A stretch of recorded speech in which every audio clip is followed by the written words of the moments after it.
என்னுடைய நீண்டகால நண்பர் ஒருத்தர் வருஷம் தவறாமல் திருநள்ளாறு அப்படிங்கிற திருத்தலத்துக்கு போயிட்டு வர்றது வழக்கம். அங்கே என்ன சார் விசேஷம்னு கேட்கறது உண்டு. என்ன இப்படி கேட்குறீங்க? சனி பகவான் நலன் விருப்பப்படி அங்கே தானே எழுந்தருளி இருக்கிறார்.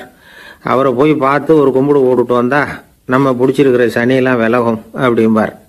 சத்தம் போட்டு சொல்லாதீங்க சார், வீட்டில் வேற யார் காதிலையாவது இது விழுந்துற போது அப்படின்னு சொல்கிறது உண்டு வர்றவங்க. இப்போ நான் சொல்றதுல உள்ள நியாயத்தை புரிஞ்சுக்கிட்டு அவரும் கொஞ்சம் எச்சரிக்கை உணர்வோட நமக்கு நன்றி சொல்லுவார்னு வச்சுங்களேன். அதாவது பார்வை மூலமாகவே அந்த நண்பருக்கு ஆன்மீக விஷயங்கள்ல அதிக ஈடுபாடு உண்டு. அப்பப்போ சில புராண கதைகளை எல்லாம் சொல்றது உண்டு. ரொம்ப சுவாரஸ்யமா இருக்கும். எப்பவுமே புராண விஷயங்களை எல்லாம் அறிவியலுங்கிற தராசில வச்சு எடை போட்டுட்டு இருக்கக்கூடாது. அப்படி பார்த்தா அதெல்லாம் நம்ப முடியாத வெறும் கற்பனைகளா தோணும், மூட நம்பிக்கைகளாகவும் தெரியும். புராணங்களை புராணங்களாவே புரிஞ்சுக்கிறவங்களுக்கு அதெல்லாம் அர்த்தமுள்ள செய்திகளை உள்ளடக்கி இருக்கிறதாக தெரியும். அந்த வகையில தான் இந்த நண்பரும் நிறைய செய்திகளை சொல்றது உண்டு. சனியை போல கொடுக்கிறவனும் இல்லை, சனியை போல கெடுக்கிறவனும் இல்லை அப்படின்னு சோதிடர்கள் சொல்லுவாங்க. நாம ஏதாவது ஒரு வம்புல மாட்டிக்கிட்டா பிடிச்சது சனி அப்படிங்கிறோம். ராவணன் எப்பேற்பட்ட வீரன், அவனே சனி பார்வைப்பட்டது தானே சங்கடப்பட ஆரம்பிச்சான் அப்படின்னார் நண்பர். அது எப்படிங்கன்னு கேட்டேன். அவர் சொல்ல ஆரம்பிச்சார், இந்த ராவணன் இருக்கானே நவ கிரகங்களையும் பிடிச்சி கொண்டுட்டு தன்னுடைய சிம்மாசனத்துல அப்படியே படிகளா போட்டு வச்சுட்டானா, ஒவ்வொரு படியா. பாவம் அந்த 9 தேவதைகளும் ஒவ்வொரு படியா குப்புற கிடக்குறாங்க. நவக்கிரகம் நம்மளை ஆட்டி படைக்குதுன்னு நாம சொல்லிட்டு இருக்கிறோம். ஆனா அந்த நவக்கிரகங்களை ராவணன் எப்படி வச்சிருந்தான் பாருங்க. எல்லாரையும் சிம்மாசனத்துக்கு பக்கத்துல படிப்படியா போட்டு வச்சிருக்கிறான். காலை அது மேல வச்சுதான் ஏறி போகணும். வேற வழி இல்லாம எல்லாரும் குப்புற விழுந்து கிடக்குறாங்க. ராவணன் ஒவ்வொரு தடவையும் இவங்க முதுகில் அடி வச்சு ஏறி தான் அந்த சிம்மாசனத்துக்கு போறது வழக்கம். இப்படி நடந்துகிட்டு இருக்கிறது நாரதர் கண்ணில் பட்டுட்டு தான். அவர் சும்மா இருப்பாரா? யோசனை பண்ணார் என்ன செய்யலாம் அப்படின்னு. ஒரு முடிவு பண்ணிட்டு நேரா ராவணன் கிட்ட போனாராம். ராவணா, நீ நவக்கிரகங்களை பிடிச்சி கொண்டாந்து உன்னுடைய சிம்மாசனத்துக்கு படிகளா போட்டு வச்சிருக்கிற, அது உன்னுடைய வீரத்தை காட்டுது. இருந்தாலும் ஒரு விஷயத்த நீ யோசிச்சு பார்க்கணும்.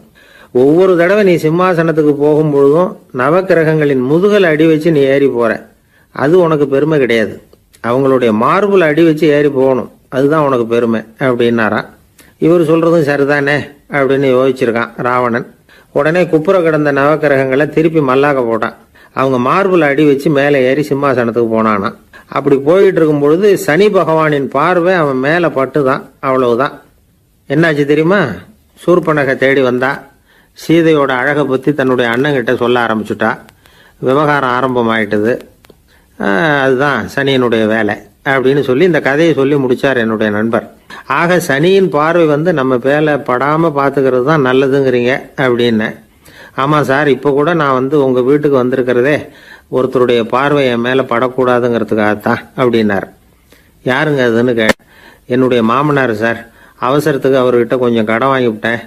நம்ம மாப்பிள்ளை தானேன்னு சொல்லி அவர் விட்டு கொடுக்கறதுக்கு தயாரா இல்லை. இன்னைக்கு இப்போ அவர் எங்கள் வீட்டுக்கு வரக்கூடிய நேரம், அதுதான் அவர் பார்வையிலேருந்து படாமல் தப்பிக்கலாங்கிறதுக்காக இங்கே வந்துட்டேன் அப்படின்னார். பார்வை படணும்னு இருந்தா பட்டுத்தான் தீரும் போல இருக்கு அப்படின்னா. என்ன சார் சொல்றீங்கன்னார் ஒன்றும் புரியாம. நீங்க இங்கே தான் வருவீங்கன்னு அவருக்கு ஏற்கனவே தெரியும் போல இருக்கு. அதனால உங்களுக்கு முன்னாடியே உங்க மாமனார் இங்கே வந்துட்டார். அதுவும் அந்த பீரோவுக்கு பக்கத்துல தான் பின்னாடி மறைஞ்சு நின்றுட்டு இருக்கிறார் அப்படின்னு. ஒரு வயசான அம்மா ஒரு நாள் ஃபோன் பண்ணாங்க.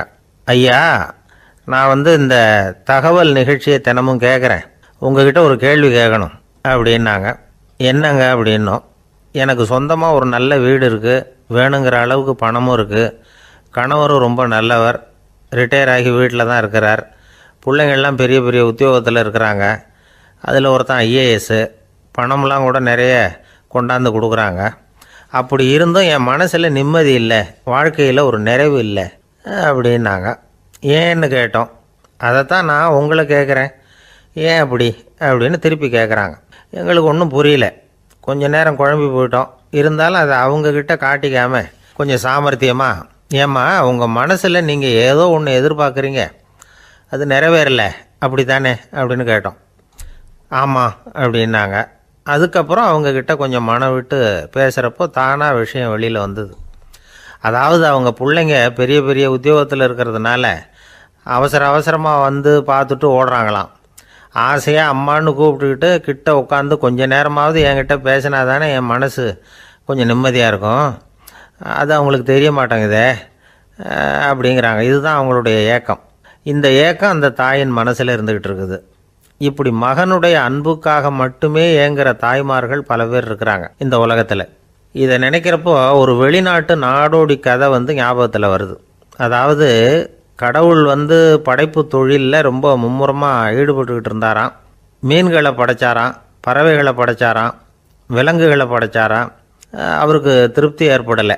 அதுக்கப்புறம் மனிதர்களை படைச்சிருக்கிறார். அப்பவும் அவருக்கு மன நிறைவு ஏற்படலையாம். கடைசியாக தன்னுடைய சக்தி முழுசையும் பயன்படுத்தி குறையே இல்லாத அளவுக்கு ஒரு படைப்பை உருவாக்கினாராம். அந்த உன்னதமான ஒரு படைப்பு அதுதான் பெண், அதாவது தாய். இப்படி உருவாக்கி எல்லாரையும் இந்த உலகத்தில் விட்டுவிட்டாராம். அதுக்கப்புறம் கொஞ்ச காலம் கழித்து தன்னுடைய தேவியை அழைச்சிக்கிட்டு இந்த பூலோகத்துக்கு வந்திருக்கிறார். தன்னுடைய குறையில்லாத படைப்பாகிய பெண்ணை பார்த்தாராம். ஏம்மா, உனக்கு இன்னும் ஏதாவது குறை இருந்தால் சொல்லு, அதையும் நிவர்த்தி பண்ணிவிடுறேன் அப்படின்னாராம். அந்த அம்மா பார்த்துருக்காங்க. சுவாமி, எனக்கு நீங்கள் கொடுத்துருக்கிறது 2 கை. என்னுடைய பிள்ளைகளுக்கு சேவை செய்கிறதுக்கு இந்த 2 கை பத்தலை. அதனால் இன்னும் ஒரு 2 கை கொடுத்தா தேவலை அப்படின்னாங்களாம். கடவுள் பார்த்தார்.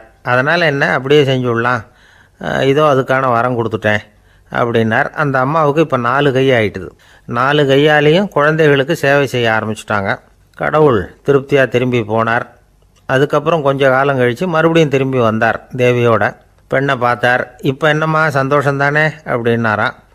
அதுக்கு அந்த அம்மா, சந்தோஷந்தான், இருந்தாலும் இப்போ எனக்கு இருக்கிற 2 காலும் போதில்லை, இன்னும் ஒரு 2 கால் இருந்தால் தேவையில்லை, நிறைய ஓடி ஆடி பிள்ளைகளுக்காக வேலை செய்ய வேண்டியிருக்குது அப்படின்னாங்களாம். சரின்னு சொல்லி 4 கால் இருக்கிறது மாதிரி செஞ்சுட்டு போயிட்டார் கடவுள். மறுபடியும் கொஞ்ச நாள் கழித்து தேவி சொன்னாங்க கடவுள்கிட்ட, நீங்கள் என்ன தான் முயற்சி பண்ணினாலும் முழுமையான ஒரு படைப்பை உங்களால் உருவாக்க முடியாது, அப்படி தான் நான் நினைக்கிறேன் அப்படின்னாங்களாம். அப்படியா சொல்கிறேன், வா அந்த பொண்ணை பார்த்துட்டு வருவோம் அப்படின்னு புறப்பட்டு இங்கே வந்தாங்களாம். இங்கே பார்த்தா 4 கால் 4 கையோடு அந்த பொண்ணு ஒரு செவுத்தில் சாஞ்சி உட்காந்து அழுதுகிட்டு இருக்குது. இப்போ தேவி அந்த பொண்ணை சுட்டி காட்டி கடவுள்கிட்ட கேட்டாங்களாம், ஏங்க நீங்கள் அந்த பொண்ணுக்கு கையை கொடுத்தீங்க, காலை கொடுத்தீங்க, சரி, அந்த கண்ணீரையும் எதுக்காக கொடுத்தீங்க அப்படின்னு கேட்டாங்களாம். அதுக்கு கடவுள் சொன்னாராம், கையை கொடுத்தது நான் தான், காலை கொடுத்தது நான் தான், ஆனால் அந்த கண்ணீரை கொடுத்தது நான் இல்லை, அதை கொடுத்தது அந்த அம்மாவோட பிள்ளைங்க அப்படின்னாராம். இன்றைக்கும் அப்படித்தான் பல பிள்ளைங்க அவங்க அம்மாவுக்கு கண்ணீரை தான் கொடுத்துக்கிட்டு இருக்கிறாங்க. அம்மாவை மதிக்கிற பிள்ளைங்க தான் இன்றைக்கி நல்லபடியாக இருக்கிறாங்கங்கிறது அவங்களுக்கு தெரியறதில்ல. இந்த காலத்து பிள்ளையாண்டான் ஒருத்தன் அவங்க அம்மாக்கிட்டேயும் நல்ல பிள்ளையாக நடந்துக்குவான், மனைவிக்கிட்டேயும் நல்ல கணவனாக நடந்துக்குவான், ரொம்ப சாமர்த்தியம். ஒரு நாள் அவங்ககிட்ட கேட்டாங்க, ஏன்பா உங்கள் அம்மாவும் உன் மனைவியும் சண்டை போட்டுக்கிட்டா நீ எந்த பக்கம் அப்படின்னாங்களாம். வீட்டுக்கு வெளிப்பக்கம் அப்படின்னானா அவன். நம்பிக்கை இல்லைன்னா இந்த உலகத்தில் நாம் நடமாடவே முடியாது. அவநம்பிக்கையோடு இருந்துக்கிட்டு இருந்தால் என்றைக்கும் அவஸ்தை தான். நாம் நம்புறது நடக்குதோ இல்லையோ அது வேறு விஷயம். ஆனால் எதையும் நம்பி தான் நாம் அடி வைக்க வேண்டியிருக்கு. வேறு ஒன்றும் வேணாம், ஒரு லாட்ரி சீட்டு வாங்குகிறோம், அது எங்கே நமக்கு விழப்போகுது அப்படிங்கிற அவநம்பிக்கையோடவா வாங்குகிறோம். பரிசு நமக்கு தான் அப்படிங்கிற நம்பிக்கை உள்ளூர இருக்கிறதுனால தான் அதை வாங்குகிறோம். இருந்தாலும் முடிவு வேறு மாதிரி ஆகிடுது. அதுக்காக மனசு சோர்ந்து போகிறதில்ல, அடுத்த மாதமும் சீட்டு வாங்குகிறோம். இந்த நம்பிக்கை தான் மனித வாழ்க்கைக்கு ஆதாரம். ஒரு கடையில் போய் டீ சாப்பிட்றீங்க, அந்த டீ நல்ல டீ தானா, அதில் விஷம் கலந்துருக்குமா அப்படிங்கிற சந்தேகம் வந்துட்டுதுன்னு வச்சுங்க. அதுக்கப்புறம் அதை எப்படி நீங்கள் சாப்பிட முடியும்? நம்பி தான் சாப்பிட்ணும். ரயில் ஒழுங்காக போய் சேருங்கிற நம்பிக்கை இருக்கிறதுனால தான் அதில் ஏறி உட்காடுறோம். லெட்டர் ஒழுங்காக போய் சேருங்கிற நம்பிக்கை இருக்கிறதுனால தான் பெட்டியில் போடுறோம். சரி, நம்ம கதையெல்லாம் நம்மளோட இருக்கட்டும். மனித நம்பிக்கை எந்த அளவுக்கு உறுதியாகவும் அறிவுபூர்வமாகவும் இருக்கணுங்கிறதுக்கு அலெக்சாண்டர் வாழ்க்கையில் நடந்த ஒரு சம்பவத்தை உதாரணமாக சொல்லலாம். இந்த உலகத்தையே ஜெயிக்கணும்னு புறப்பட்டார் அலெக்சாண்டர். ஒரு கட்டத்தில் அவர் சிட்னஸ் நதி கரைக்கு சேர்ந்தார். அந்த சமயத்தில் அவருக்கு கடுமையான நோய் வந்துட்டுது. அவர் கூடவே வந்திருந்த கிரேக்க வைத்தியர்கள் என்னென்னமோ முயற்சியெல்லாம் பண்ணி பார்த்தாங்க. இருந்தாலும் அலெக்சாண்டருக்கு வந்திருக்கிறது என்ன நோய்ங்கிறத அவங்களால கண்டுபிடிக்க முடியல. ஏன்னா அந்த பகுதியில் உள்ளவங்களுக்கு மட்டுமே அதிகமாக வரக்கூடிய ஒரு வினோதமான நோயாக இருந்தது அது. ஆனால் அவர் இருக்கிற இடம் எதிரியோட இடம். பாரசீக மன்னனோட ஆளுகைக்கு உட்பட்ட இடம். என்ன பண்ணுறது அப்படின்னு எல்லாரும் யோசனை பண்ணாங்க. பாரசீக மன்னனோட அரண்மனையில் இருக்கிற வைத்தியர் வந்தால் இந்த நோயை குணப்படுத்தி விடுவார் அப்படின்னு சொன்னாங்க. இருந்தாலும் எதிரியோட நாட்டில் இருக்கிற வைத்தியரை கூப்பிட்டு எப்படி நம்பி வைத்தியம் பார்க்க சொல்கிறது அப்படின்னு சொல்லி எல்லாரும் தயங்கினாங்க. ஆனால் அலெக்சாண்டர் தயங்கலை. பரவாயில்ல, அழைச்சிட்டு வாங்கன்னு விட்டார். உடனே அவரை போய் அழைச்சிட்டு வந்துட்டாங்க. அவர் வந்தார். அலெக்சாண்டர் உடம்பை பரிசோதனை பண்ணி பார்த்தார். சரி, இதை குணப்படுத்தி விடலாம், பயப்பட வேண்டியதில்லை. ஆனால் இதுக்கு ஒரு மூலிகை ரசம் தயார் பண்ணி கொடுக்கணும். நான் போய் அதை தயார் பண்ணிவிட்டு 2 நாளில் திரும்பி வந்துடுறேன் அப்படின்னு சொல்லிவிட்டு போனார் அந்த வைத்தியர். அதே மாதிரி 2 நாளில் திரும்பி வந்தார் மூலிகை ரசத்தோட. இதுக்கு இடையில் அலெக்சாண்டரோட தளபதிகளில் ஒருத்தர் ரகசியமாக ஒரு எச்சரிக்கை கடிதம் கொடுத்து அனுப்பியிருக்கிறான். அதை வாங்கி என்ன விஷயம்னு பார்த்தார். இப்போ உங்ககிட்ட வந்திருக்கிற எதிரி நாட்டு வைத்தியரை நம்பாதீங்க, அவன் கொண்டுகிட்டு வந்திருக்கிற மூலிகை ரசத்தில் விஷம் கலந்துருக்குது அப்படின்னு அதில் எழுதியிருக்கு. அதை பார்த்தார் அலெக்சாண்டர். இருந்தாலும் கொஞ்சம் கூட அலட்டிக்கல. வைத்தியர் கொடுத்த மருந்தை வாங்கி கடகடன்னு குடிச்சுட்டு அதுக்கப்புறம் அந்த கடிதத்தில் இருந்த விஷயத்தை அந்த வைத்தியர்கிட்ட சொன்னார். வைத்தியர் திகைச்சு போயிட்டார். தன் மேலே அலெக்சாண்டர் வச்சிருக்கிற நம்பிக்கையை பார்த்து அவருக்கு ரொம்ப வியப்பு. வைத்தியர் உண்மையிலேயே நல்ல மருந்து தான் கொண்டுகிட்டு கொடுத்துருக்கிறார், அதில் விஷம்லாம் எதுவும் கலக்கலை. அதுக்கப்புறம் அலெக்சாண்டர் அந்த வைத்தியரை பார்த்து சொன்னாராம், நம்பிக்கைங்கிற அச்சாணியை ஆதாரமாக வச்சுக்கிட்டு தான் இந்த உலகம் சுற்றிக்கிட்டு இருக்குது. எனக்கு எதிரியாக இருந்தாலும் பாரசீக மன்னர் ரொம்ப பெரியவர். அப்பேற்பட்ட மன்னருடைய அரண்மனை வைத்தியர் தொழில் நேர்மை இல்லாதவராக இருக்க மாட்டார். அப்படி இருந்தால் அவரை அரண்மனை வைத்தியராக வச்சிருக்கவே மாட்டாங்க அப்படின்னு நம்பினேன். என்னுடைய நம்பிக்கை வீண் போகலை அப்படின்னாராம். இதுதான் மானுட நம்பிக்கைங்கிறது. இந்த காலத்துலேயும் இது மாதிரி இந்த மானுட நம்பிக்கையை ரொம்பவும் சாமர்த்தியமாக கையாளுகிற கெட்டிக்காரங்க சில பேர் இருக்கிறாங்க. ஒரு இந்த காலத்து குரு, அவருக்கு ஒரு சிஷ்யன். குரு முன்னாடி அந்த சிஷ்யன் ரொம்ப பணிவாக நின்று, குருவே, உங்கள் கையால் விஷத்தை கொடுத்தாலும் அதை வாங்கி மடமடன்னு குடிச்சிருவேன் அப்படின்னா. உன்னுடைய குரு பக்தியை மெச்சினேன் அப்படின்னார் குரு. அதுக்கு அந்த சிஷ்யன், அப்படி இல்லை குருவே, உங்ககிட்ட சிஷ்யனாக இருக்கிறத விட உங்கள் கையால் விஷத்தை வாங்கி குடிச்சு விடுறது ரொம்ப நல்லது, அதனால தான் அப்படி சொன்னேன் அப்படின்னா. ஒரே ஒரு ஊரில் ஒரு ராஜா இருந்தாராம். அவர் நிறைய சம்பாதிக்கணும்னு திட்டம் போட்டார். தனக்காக சம்பாதிக்கணும்னு நினைக்கல, தன்னுடைய நாட்டுக்காக சம்பாதிக்கணும் அப்படின்னு நினைச்சார். அரசாங்க கருவூலத்தில் கையிருப்பு குறைச்சலாக இருந்தது. மக்கள்கிட்ட வரி விதிச்சாகணும், வேற வழி இல்லை. ஆனாலும் அந்த ராஜா மக்கள் கஷ்டப்படக்கூடாது அப்படின்னு நினைக்கிறவர். மக்கள் வரியையும் கட்டணும், அதே நேரத்தில் அவங்க சிரமப்படவும் கூடாது. இதுக்கு தகுந்த மாதிரி ஒரு திட்டம் போட்டார். அது பிரகாரம் என்ன பண்ணார்னா, அந்த நாட்டில் ஒரு 3 பெரிய குளங்களை தோண்டினார். அது நிறைய தண்ணீரை நிரப்புனார். அதுக்கப்புறம் எங்கேயோ தேடி பிடிச்சி 3 விதமான மீன்களை கொண்டுகிட்டு வந்தார். அந்த 3 குளங்கள்லையும் விட்டார். அதை ஒவ்வொரு குளத்துலேயும் ஒவ்வொரு விதமான மீன்கள். அந்த மீன்களுக்கு அபூர்வமான ஒரு சக்தி உண்டு. அது எப்படின்னா, அந்த குளத்தில் குளிக்க வர்றவங்களுக்கு அந்த மீன்கள் கடிக்கும் பொழுது வலி ஏற்படுறதில்ல. அதுக்கு பதிலாக மகிழ்ச்சி நிறைந்த ஒரு இனிமையான உணர்வை அவங்க அனுபவிச்சாங்க. அது எப்படின்னா, இந்த முதல் குளத்தில் இருந்த மீன்களால் கடிக்கப்படும் பொழுது ஒரு விதமான இன்ப மயக்கத்தில் திளைச்சிருக்கிறது மாதிரி உணர்வு. இந்த 2வது குளம் இருக்க, அதில் இருக்கிற மீன் கடிச்சதுன்னு வைங்க, மக்களுக்கு எப்படி இருக்கும்னா, கால்களே தரையில் படாமல் அப்படியே ஆகாயத்தில் மிதக்கிறது மாதிரி ஒரு உணர்வு. அதை அனுபவிக்கிறாங்க. 3வது குளத்தில் இருக்கிற மீன் கடிச்சதுன்னா அவங்கெல்லாம் அப்படியே கோடீஸ்வரராக மாறிட்டதாக ஒரு உணர்வு. அதை அவங்களால அனுபவிக்க முடியுது. இப்படி ஒரு அபூர்வமான மீன் அது, அந்த 3 வகை. இப்படி இருந்தால் மக்கள் அந்த குளங்களில் குளிக்கிறதுக்கு ஆசைப்படாமல் இருப்பாங்களா? அதனால் கூட்டம் கூட்டமாக அலமோத ஆரம்பிச்சிட்டாங்க. ஒவ்வொரு குளத்தின் கரையிலேயும் கியூ வரிசையில் நிற்க ஆரம்பிச்சிட்டாங்க. அந்த நாட்டு மன்னர் என்ன பண்ணார்னா, ஒவ்வொரு குளத்தங்கரையிலையும் ஒரு ராஜாங்க அதிகாரியை உட்கார வச்சார். டிக்கெட்டை அடித்து கொடுத்தார். குளிக்க வர்றவங்க கிட்ட ஒரு குறிப்பிட்ட தொகையை கட்டணமாக வசூலிக்க ஆரம்பித்தார். அவ்வளவுதான். அரசாங்க கருவூலம் நிரம்ப ஆரம்பிச்சுட்டுது. ராஜாங்கத்துக்கு தேவையான பணம் கிடைச்சிட்டுது. இது ஒரு கதை. இதை பற்றி என்ன நினைக்கிறீங்க? அதாவது மக்களுக்கு சுமை தெரியாமலே வரி வசூல் பண்ணுறது நல்லது தானே அப்படின்னு நினைப்பீங்க. ஆனால் இன்றைக்கும் உலகத்தில் பல அரசாங்கங்கள் இதே மாதிரி 3 குளங்களை வெட்டி வச்சிருக்குது. மக்களும் அதில் குளிச்சுக்கிட்டு தான் இருக்கிறாங்க. அது எப்படிங்கிறீங்களா? அந்த முதல் குளம் தான் சினிமா தியேட்டர். அதில் குளிக்கிறவங்க தான் ஒரு விதமான இன்ப மயக்கத்தில் திளைச்சிருக்கிறது மாதிரியான உணர்வை அனுபவிக்கிறவங்க. ரெண்டாவது குளம் தான் சாராய கடை. இந்த குளத்தில் குளிக்கிறவங்க தான் கால்களே தரையில் படாமல் ஆகாயத்தில் மிதக்கிறது மாதிரி உணர்வை அனுபவிக்கிறவங்க. மூணாவது குளம் லாட்ரி டிக்கெட். இதில் குளிக்கிறவங்க தாங்கள் அப்படியே கோடீஸ்வரர்களாக மாறினது மாதிரி ஒரு உணர்வு, அதை அனுபவிக்கிறவங்க. இன்றைக்கி பல நாடுகள் இந்த குளங்களை பயன்படுத்திக்கிட்டு தான் வராங்க. ஒரு பூவில் வண்டு உட்காருது, அதில் இருக்கிற தேனை வண்டு எடுக்குது. இந்த சமயத்தில் அந்த பூவுக்கு வலிக்குமா? அதுக்கு வலிக்கிறது இல்லை. அந்த பூவோட மலர்ச்சியும் வளர்ச்சியும் குன்றி போகிறதும் கிடையாது. ஒரு ராஜா மக்கள்கிட்ட வரி வசூல் பண்ணும் பொழுது மக்களுக்கு சிரமமும் தெரியக்கூடாது, அதே நேரத்தை அதனால் அவங்க வாழ்க்கையும் கெட்டு போயிடக்கூடாது. அது மாதிரி வரி வசூல் பண்ணணுமா. இது காளிதாசனின் ரகுவம்சத்தில் காணப்படுகிற ஒரு கருத்து. ஒரு சின்ன குழந்தை தவறுதலாக ஒரு 25 காசு நாணயத்தை மூழ்கி விட்டுது. காசு வயத்துக்குள்ளே போயிட்டுது. அந்த குழந்தையோட தாய் உடனே குழந்தைய தூக்கிட்டு ஆஸ்பத்திரிக்கு புறப்பட்டாங்க. அப்போ அந்த பக்கமாக ஒருத்தர் வந்தார் தெருவில். என்ன விவரம்னு கேட்டார்.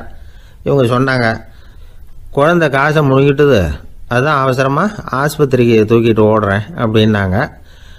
அவர் சொன்னார், கவலைப்படாதம்மா, உடனே இப்படி கொடுங்க குழந்தைய அப்படின்னு கையில் வாங்கினார்.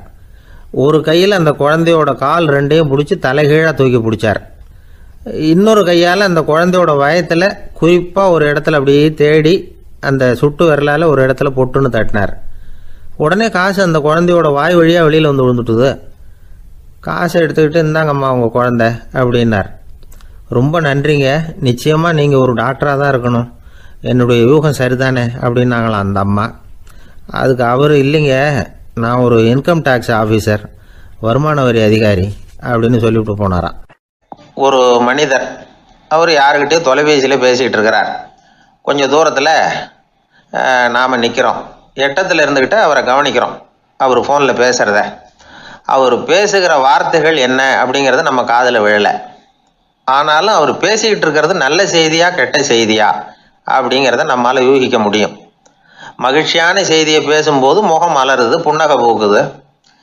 இதில் ஒன்று நீங்கள் கவனிக்கணும். தொலைபேசியில் நாம் பேசுகிறப்போ நம்மோட பேசுகிறவர் எதிரில் இல்லை. அவர் தொலைபேசி வழியாக நம்ம குரலை மட்டும்தான் கேட்க போகிறார், நம்ம முகத்தை அவர் பார்க்க போகிறதில்ல. அப்படி இருந்தும் அப்போ நம்ம முகம் ஏன் மலரணும் அப்படின்னா இதுதான் உடல் மொழி, பாடி லாங்குவேஜ் அப்படின்னு சொல்கிறாங்க. நம்ம அறியாமலேயே நம்ம உடம்பு செய்திகளை தெரிவிக்குது பாருங்க, அதுதான் உடல் மொழி. ஒரு மனிதர் தொலைபேசியில் பேசிக்கிட்டு இருக்கிறத நீங்கள் தூரத்தில் இருந்து கவனிச்சுக்கிட்டே அவர் நண்பரோட பேசுகிறாரா, மனைவியோட பேசுகிறாரா, குழந்தையோட பேசுகிறாரா, இல்லை மேல் அதிகாரிகிட்ட பேசுகிறாரா, அல்லது அவருக்கு கீழே பணிபுரிகிறவர்கள்கிட்ட பேசுகிறாரா அப்படிங்கிறத கண்டுபிடிக்கலாம். அதுக்கு காரணம் அவருடைய உடல் மொழி. இந்த உடல் மொழி கூட நம்ம வாழ்க்கையின் முன்னேற்றத்துக்கு பயன்படும். இதை பற்றியெல்லாம் கூட சில நிபுணர்கள் ஆராய்ச்சி பண்ணி பார்த்துருக்குறாங்க. அவங்க சில விவரங்களை சொல்கிறாங்க. குறிப்பாக ஒருத்தர் தன்னுடைய நாற்காலியில் கிட்டத்தட்ட படுத்துக்காத குறையாக உட்காந்துருக்கிறாருன்னு வச்சுக்கோங்க. எதிர இருக்கிறவர் பேசுறது அவருக்கு பிடிக்கலன்னு அர்த்தமா. தலையை சொரிஞ்சிக்கிறது, வேறு வேறு திசைகளில் பார்க்கறது, கொட்டாவி விடுறது, கால்களை மாற்றி போட்டு உட்கார்றது, களைப்பாக கை விரல்களை அப்படியே பின்னிக்கிறது, அடிக்கடி கடிகாரத்தை பார்க்கறது, இப்படிலாம் ஒருத்தர் பண்ணிக்கிட்டு இருக்கிறாருன்னா நாம் கூடிய சீக்கிரம் அந்த இடத்த விட்டு எழுந்திரிச்சு வந்துடுறது நல்லது. ஏன்னா இதெல்லாம் அவருடைய சலிப்பு, சோர்வு, ஆர்வமின்மை, இதுக்கு அடையாளங்கள். நம்முடைய பேச்சு அவரை சலிப்படைய வச்சுட்டதுன்னு அர்த்தம். அவர் ரொம்பவும் சோர்ந்து போயிட்டாருன்னு பொருள். நம்முடைய பேச்சில் அவருக்கு ஆர்வம் இல்லைன்னு அர்த்தம். அதே நேரத்தில் நாற்காலியின் நுனியில் அமர்ந்து உடலை முன்னுக்கு நகர்த்தி எதிர இருக்கிறவரின் கண்களை பார்த்துக்கிட்டே பேசினாலும் சரி, அல்லது பேச்சை கேட்டாலும் சரி, உங்கள் பேரில் மற்றவங்களுக்கு உள்ள பிடிப்பு அதிகரிக்கும். நாம் எப்படிப்பட்டவருங்கிறத நம்ம உடம்பும் நடை உடை பாவனையும் அடுத்தவங்களுக்கு காட்டி கொடுத்துரும். உங்கள் உடம்பு, உங்கள் பார்வை, நடை, உட்கார்ற விதம், இதை வச்சுக்கிட்டே நீங்கள் பொறுப்புள்ளவரா, முரடரா, அலட்சியமானவரா, மரியாதை தெரிஞ்சவரா, அடக்கமானவரா, நம்பிக்கைக்கு உரியவரா, நாணயம் இல்லாதவரா, பயந்தவரா, திறமைசாலியா, அப்பாவியா அப்படிங்கிறதையெல்லாம் கண்டுபிடிச்சிடலாம். அதனால் இந்த உடல் மொழியை புரிஞ்சுக்கிட்டு நம்மளை கொஞ்சம் சரிப்படுத்திக்கிட்டோம்னா வாழ்க்கையில் சுலபமாக பல காரியங்களை சாதிக்க முடியும். ஒரு மனநல மருத்துவமனை, அங்கே ஒருத்தர் ஒரு நாற்காலியில் உட்காந்துக்கிட்டு கார் ஓட்டுறது மாதிரி அப்படி பாவனை பண்ணிகிட்டு இருந்தார்.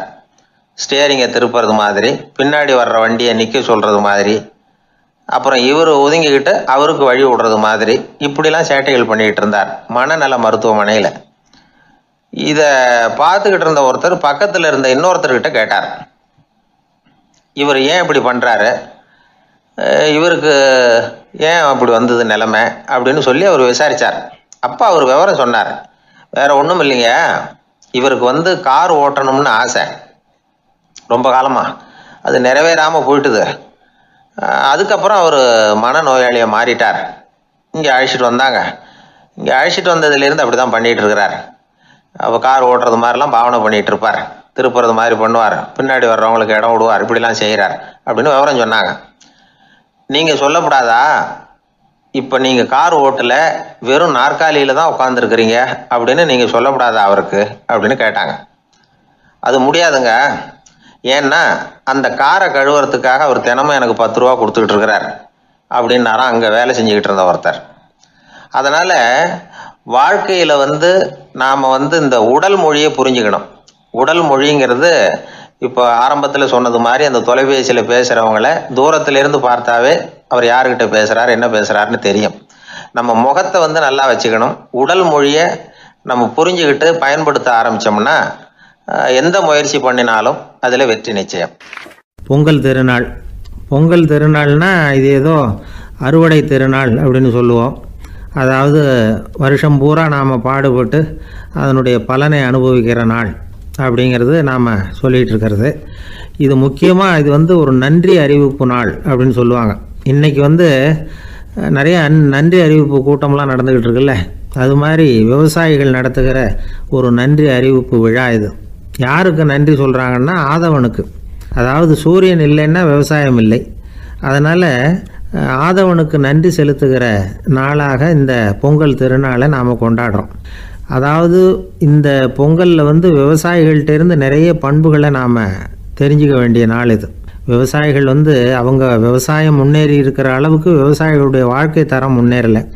அந்த அளவுக்கு அவர்கள் நாட்டுக்காக உழைச்சிக்கிட்டு இருக்கிறாங்க. அந்த காலத்திலே அதை பற்றி ஒரு கதை சொல்கிறது உண்டு. ஒரு வயசான ஆள் நிலத்தில் ஏறு உழுதுகிட்டு இருந்தாராம். கிழிஞ்சு போன ஒரு சின்ன துண்டை தான் இடுப்பில் கட்டியிருந்தாராம். தலையில் ஒரு கந்தலை சுற்றி இருந்தார். உடம்பு பூரா சேரு, ரொம்ப ஏழை. ஏறு ஓட்டிகிட்டு இருக்கிறவர் வேறு எப்படி இருப்பார்? இருந்தாலும் அந்த ஆள் ரொம்ப ஜாலியாக பாட்டு பாடிக்கிட்டே ஏறு உழுதுகிட்டு இருந்தாராம். உடம்புல தான் அவர் ஏழையை தவிர மனசில் ஒரு ஏழையாக தெரியல. அந்த சமயத்தில் அந்த நாட்டு ராஜா அந்த பக்கமாக குதிரை மேலே வந்தாராம். வேட்டைக்கு போயிட்டு பரிவாரங்களோடு திரும்பி வந்துக்கிட்டு இருக்கிறார். ரொம்ப செல்வ செழிப்பில் இருக்கிற ராஜா அவர் இந்த வயசான விவசாயியை பார்த்துருக்கார். இந்த ஆள் ரொம்பவும் ஏழைங்கிறது அவர் பார்த்தாவே பளிச்சுன்னு தெரியுது. கட்டிக்கிறதுக்கு நல்ல துணி இல்லை, உடம்போ இழைச்சி போயிருக்குது, வயிறு முதுகில் போய் ஒட்டிக்கிட்டு இருக்கு, கண்ணு குழி விழுந்து போயிருக்குது.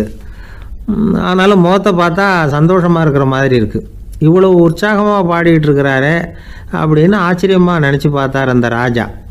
சரி, அவர்கிட்ட கொஞ்சம் பேச்சு கொடுத்து பார்க்கலாம் அப்படின்னு முடிவு பண்ணார். ஐயா பெரியவரே, இப்படி கொஞ்சம் வர முடியுமான்னாராம். பொழுது போகிறதுக்குள்ளே நான் இந்த வயல் பூரா உழவு ஓட்டி ஆகணும், அதனால் பேசுகிறதுக்கு நேரம் இல்லை அப்படின்னாராம் அந்த பெரியவர். என்ன அவ்வளவு அவசரமாக? மீதி இருந்தால் நாளைக்கு உழுதக்கூடாதா? அது சரி, உனக்கு எத்தனை ஏக்கர் நிலம் இருக்குது அப்படின்னு விசாரிச்சிருக்கார் ராஜா. எனக்குன்னு சொந்தமாக உள்ளங்கை அளவு கூட நிலம் கிடையாது. இது எங்கள் முதலாளியோட நிலம். இதை பூராவும் உழுது முடித்தா தான் அவர் கூலி கொடுப்பார். நான் கூலிக்கு உழுதுகிட்டு இருக்கிறேன். உங்ககிட்ட பேசிக்கிட்டு இருந்தால் அவருக்கு துரோகம் பண்ணது மாதிரி ஆகிடும் அப்படின்னாராம். ராஜா குதிரையை விட்டு கீழே இறங்கினார். வரப்பில் நடந்து அந்த பெரியவர்கிட்டே போனாராம். சரி, ஒரு நாள் பூரா உழுதா உனக்கு எவ்வளவு கூலின்னு கேட்டிருக்கார். 8 அணா கூலி கிடைக்கும்னாராம் அவர். இது ரொம்ப காலத்துக்கு முன்னாடி நடந்த ஒரு சம்பவங்கிறதுனால அப்போ 8 அணா கூலிங்கிறது ரொம்ப பெருசு. இருந்தாலும் அதுவும் அந்த ராஜாவுக்கு பெரிய கூலியாக தெரியல. இவ்வளவு தானா, இதை வச்சுக்கிட்டு நீ எப்படி காலம் தள்ளுற அப்படின்னாராம். ஒன்றும் கவலை இல்லை அப்படின்னாராம் அவர். ராஜாவுக்கு ரொம்ப ஆச்சரியமாக போச்சு. 8 அணா கூலி வாங்குகிற இந்த ஆள் கவலை இல்லாமல் இருக்கிறார், ஏராளமான வசதியோடு இருக்கிறன்னா கவலை இல்லாமல் வாழ முடியலையே அப்படின்னு நினச்சி பார்த்துருக்கார். அது சரி, 8 அணாவில் எப்படி குடும்பம் நடத்துகிற அப்படின்னு கேட்டாராம். எனக்கு கிடைக்கிற 8 அணாவில் 2 அணா குடும்பத்துக்கு செலவழிக்கிறேன், 2 அணா பழைய கடனுக்கு கொடுக்குறேன், 2 அணா தர்மம் செய்கிறேன், 2 அணா வட்டிக்கு கொடுக்குறேன், ஒரு குறையும் இல்லைன்னாராம். ராஜாவுக்கு ஒன்றும் புரியல. எனக்கு ஒன்றும் புரியலேன்னு இருக்கார். ஐயா, எனக்கும் என் மனைவிக்கும் 2 அணா செலவாகுது. வயசான அம்மா அப்பா இருக்கிறாங்க. சின்ன வயசில் என்னை காப்பாற்றினவங்க அவங்க. அந்த கடனுக்கு 2 அணா செலவாகுது. அது பழைய கடன். என் தங்கச்சி ஒருத்தி ஆதரவு இல்லாத நிலைமையில் தன்னுடைய மகனோட என் வீட்டில் வந்துருக்கிறா. அவளுக்கும் அவள் மகனுக்கும் 2 அணா செலவு பண்ணுறேன். அது தர்மம். எனக்கு 2 பிள்ளைங்க இருக்கிறாங்க. அவங்களுக்கு 2 அணா செலவு பண்ணுறேன். அது வட்டிக்கு கொடுக்கறது மாதிரி. பிற்காலத்தில் அவங்க எங்களை காப்பாற்றுவாங்க. அந்த வகையில் நான் திருப்தியோடு வாழ்ந்துக்கிட்டு இருக்கிறேன் அப்படின்னாராம். ராஜாவுக்கு அர்த்தம் புரிய ஆரம்பிச்சுதான். அந்த பெரிய நிலத்தை விலை கொடுத்து வாங்கி அந்த பெரியவருக்கே தானமாக கொடுத்துட்டாராம். இப்போ உழுதவருக்கே நிலம் சொந்தமாயிட்டுது. அன்னையிலேருந்து அரசனுக்கும் ஆறுதல் கிடைச்சிதான். இப்படி ஒரு கதை சொல்லுவாங்க. 8 அணா வருமானத்தை வச்சுக்கிட்டு எப்படி காலத்தை தள்ளுறதுன்னு சொல்கிறதுக்காக இந்த கதையை சொல்கிறதாக யாரும் தப்பாக நினச்சிக்கக்கூடாது. கிடைக்கிறத எப்படி பங்கு போடுறார், எப்படி திருப்தியாக வாழறார் அப்படிங்கிறது தான் முக்கியம். அது மாதிரி இன்றைக்கு இந்த பொங்கல் திருநாளில் உழவர்கள் மனசு மகிழ்ச்சியாக இருந்ததுன்னா அது எல்லாரும் மகிழ்ச்சியாக இருக்கிறது மாதிரி அர்த்தம். அதனால் அவர்கள்ட்டேருந்து நாம் பாடம் கற்றுக்கணும். சில உழவர்கள் தங்கள் நிலத்தில் விளையிறத தாங்கள் சாப்பிட மாட்டாங்க.